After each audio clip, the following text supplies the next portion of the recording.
and welcome to this introductory to Python programming in 2 hours. In these 2 hours, we are going to cover basic introduction to Python. What does this mean? If you are new to Python programming, then this course is definitely for you. Or if you're even new to programming, if you've never coded in any programming language, then I would like to say welcome to this course because you are in for a safe landing.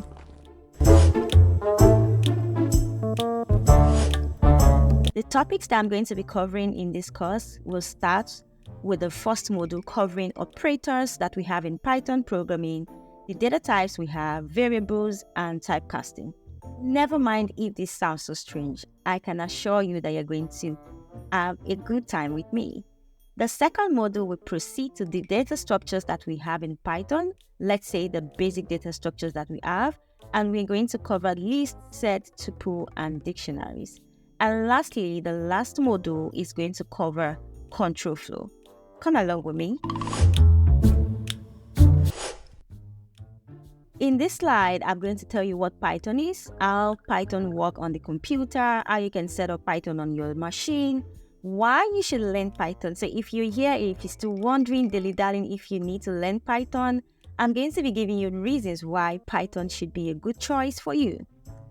And then we are going to look at the popular softwares, the popular applications that you have on your phone that are actually built with Python. And then we're going to talk about the sectors that heavily use Python. And I'm going to also guide you to carve your personal why, because I so much believe that this is going to help you in your programming journey. So what is Python? Python is a programming language. What does this mean? The same way that you have things like English, you have Russian, you have Italian, you have French. The same way with Python is a programming language that we use to communicate to the computer. It was created by Guido van Rossum and it was released in the year 1991. How does Python work on the computer? Python is an interpreted high-level general-purpose programming language. This means that we don't have to compile it like some programming languages like Java or C or C++. With Python, we can just run it as an interpreted programming language without it going through any sort of compiler that first compile our code and then translate that to the computer to give us back the outputs. And this is why Python is one of the easiest languages to learn. And I'm also going to drop these quotes by Paul Dubious, who said, Python is the most powerful language you can still read. And you're going to see during the course of this course why this is actually true.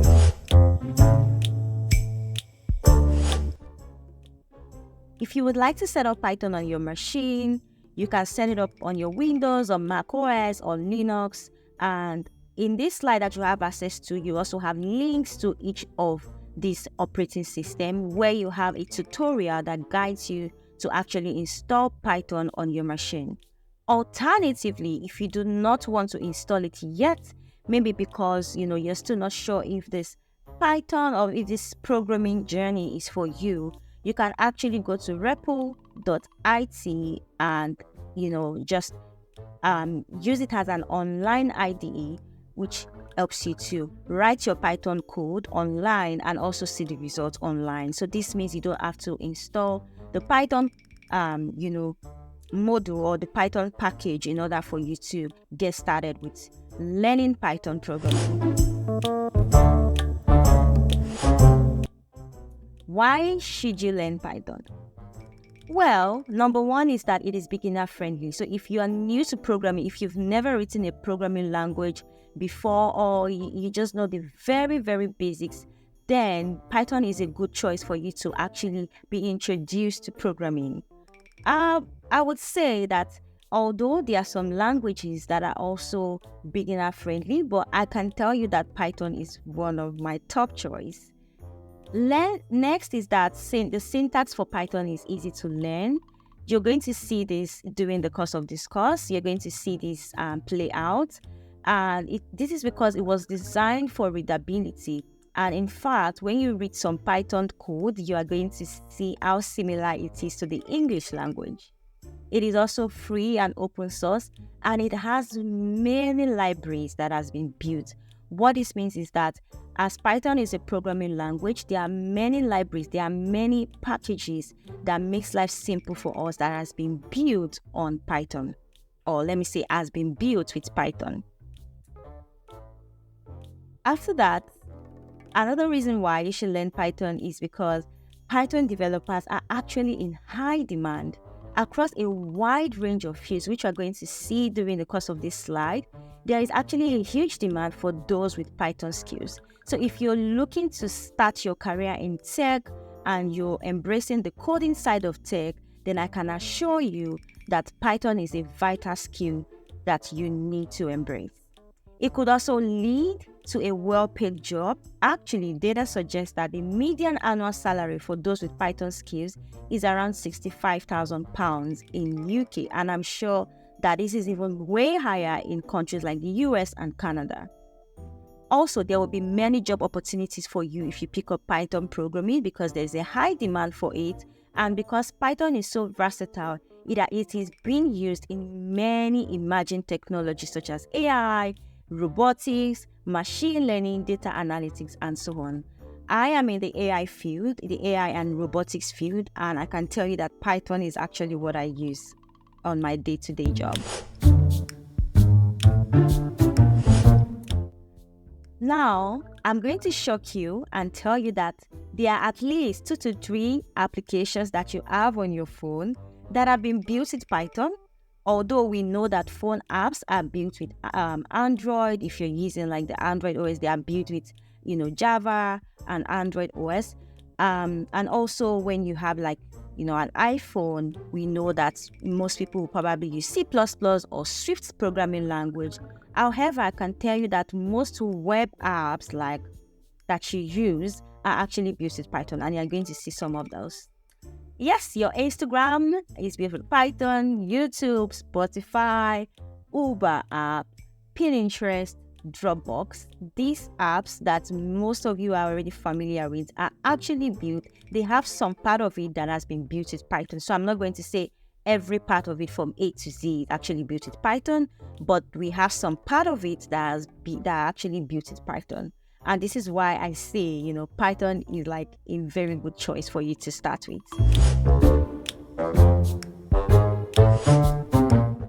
Sectors that heavily use Python, we use it for web applications, we use it for building web apps. Before I transited to the AI field, I was actually using Django framework as a backend, which is a framework that was built on top of Python. And we use it to build like backend servers, backend APIs, basically backend engineering. We use, there are many frameworks that have been built on Python, and this is why we can use it to actually build web apps. In fact, mobile apps. You can also see Python is, I feel like one of the bulls industries, data analytics, AI, and ML, and Python is heavily used in these sectors. Also is cloud computing. So if you have heard of AWS, or you have heard of Azure, Microsoft Azure, or you've heard of GCP, which is Google Cloud Platform, this is what cloud computing entails, and Python is actually used in the cloud computing field. If you also know about cybersecurity, Python is used in there as well. And like I mentioned, in robotics, Python is heavily used in robotics. And in game development, Python is also used in that as well. So I can tell you that this is just to show you that picking Python is not a bad choice at all, because it's very versatile among many industries. And these are just the few that I've picked out to show. There are many more that I've not mentioned here.